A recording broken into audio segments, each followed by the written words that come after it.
My name's Daniel Bushell. Caught on camera alleged provocations by Western forces and shocking brutality by their allies. Coming up.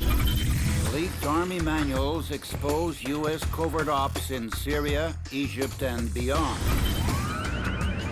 9/11 and blowback. And the UN is branded as an instrument for war, targeting future colonies.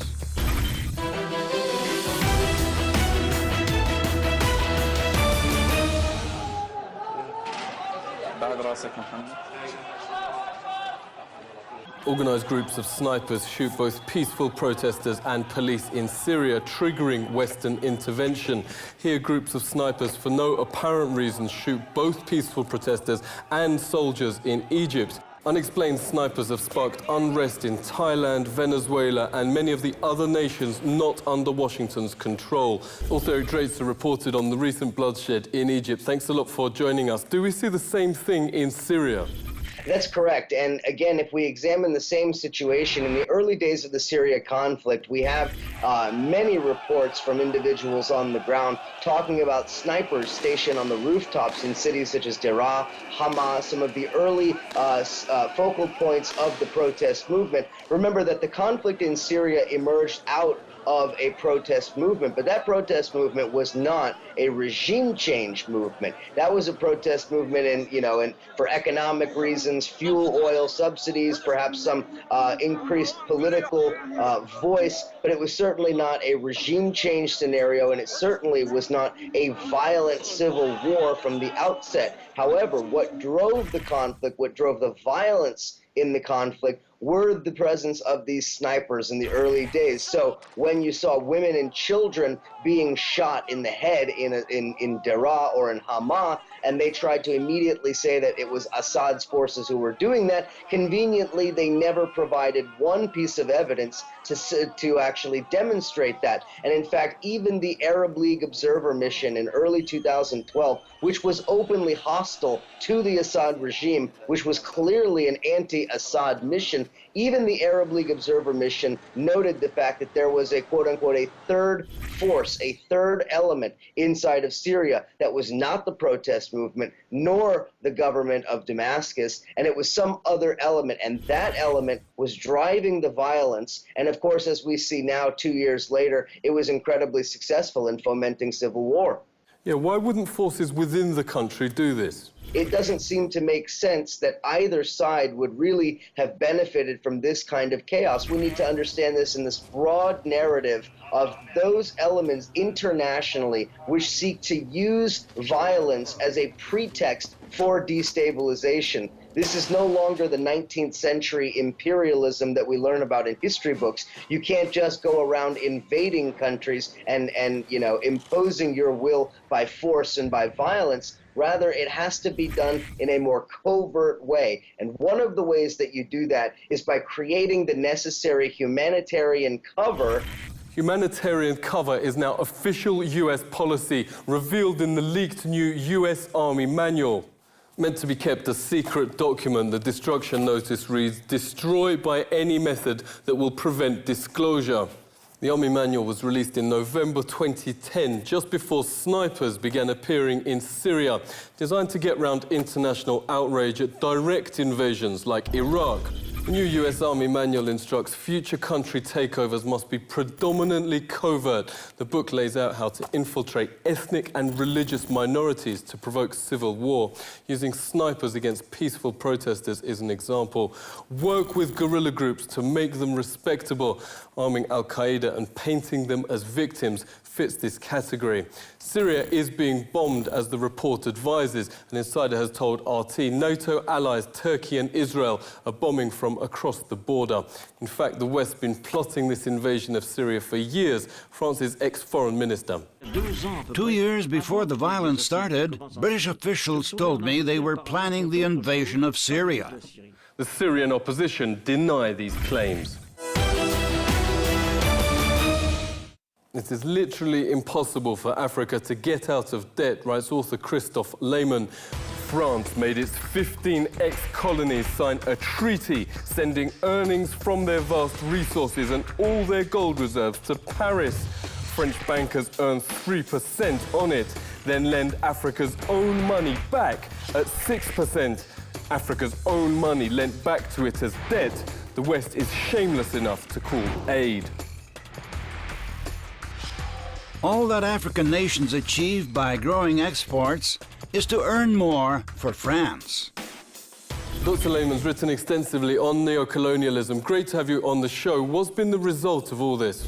The more the people labor, the more they export, the more debt they create for themselves.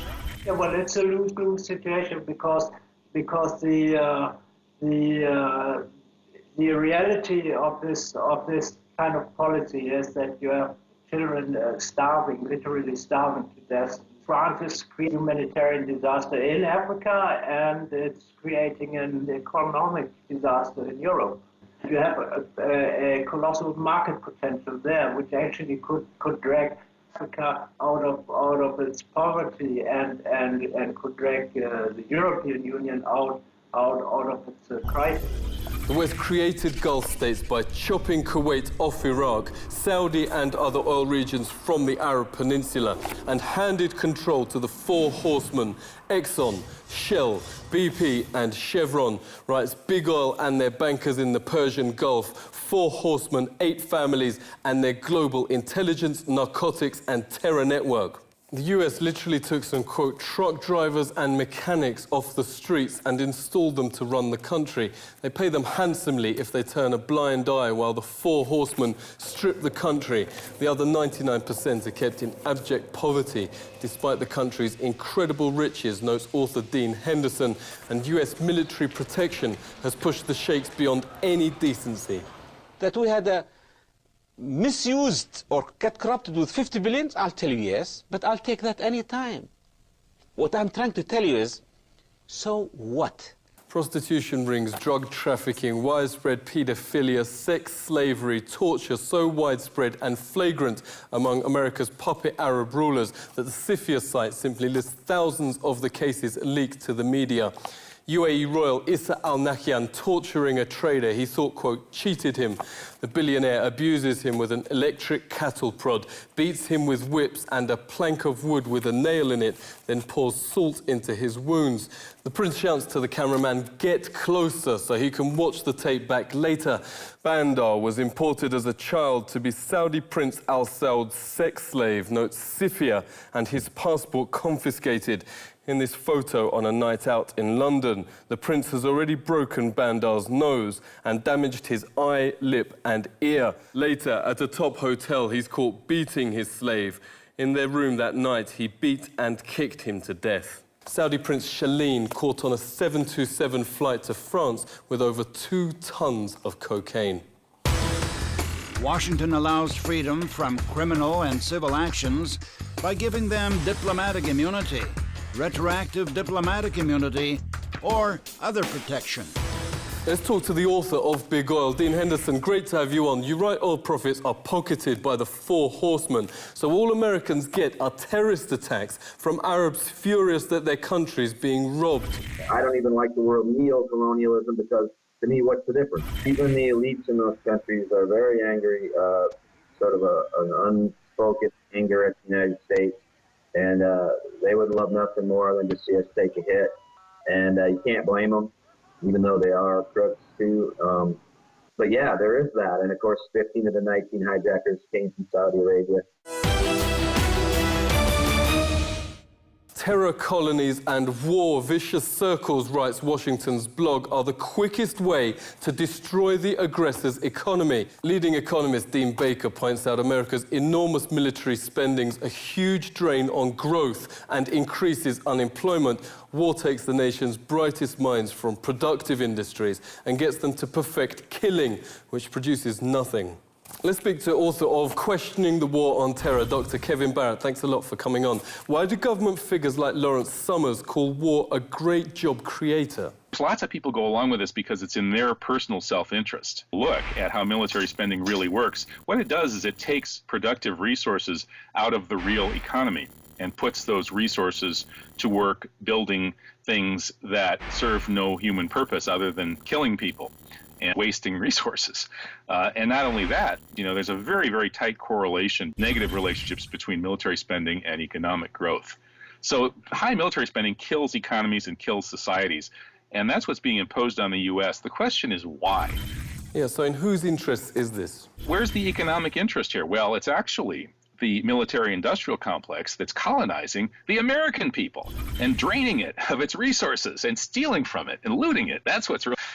So I think that's a big part of the puzzle here, is that these policies are being imposed by people who have this self-interest, whether it's people who are making money off the military-industrial complex, or whether it's some, banksters, the Rothschilds and the Rockefellers and those guys trying to build a new world order global government.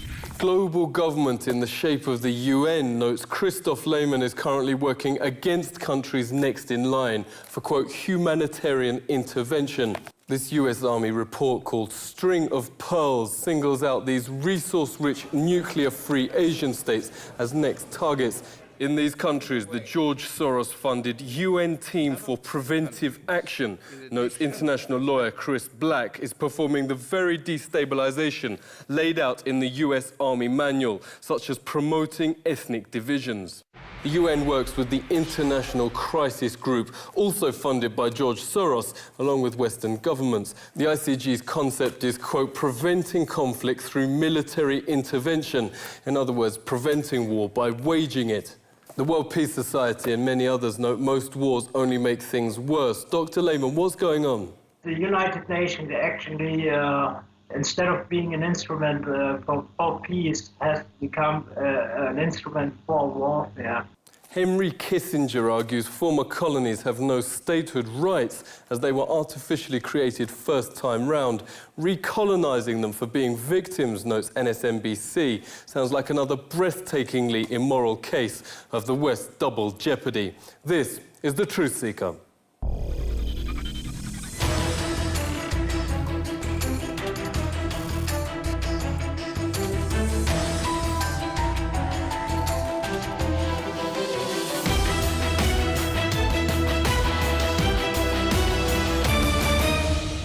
From individuals on the ground talking about snipers stationed on the rooftops in cities such as Daraa, Hama, some of the early focal points of the protest movement. Remember that the conflict in Syria emerged out of a protest movement, but that protest movement was not a regime change movement. That was a protest movement and for economic reasons, fuel oil. Marketing future colonies.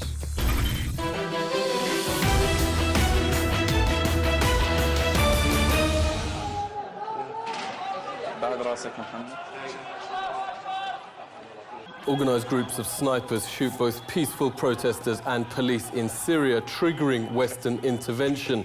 Here, groups of snipers, for no apparent reason, shoot both peaceful... Subsidies, perhaps some increased political voice, but it was certainly not a regime change scenario, and it certainly was not a violent civil war from the outset. However, what drove the conflict, what drove the violence in the conflict, were the presence of these snipers in the early days. So when you saw women and children being shot in the... My name's Daniel Bushell. Caught on camera alleged provocations by Western forces and shocking brutality by their allies. Coming up. Leaked Army manuals expose U.S. covert ops in Syria, Egypt, and beyond. 9/11 and blowback. And the UN is branded as an instrument for war. Protesters and soldiers in Egypt. Unexplained snipers have sparked unrest in Thailand, Venezuela, and many of the other nations not under Washington's control. Also, Eric Draitser reported on the recent bloodshed in Egypt. Thanks a lot for joining us. Do we see the same thing in Syria? That's correct. And again, if we examine the same situation in the early days of the Syria conflict, we have many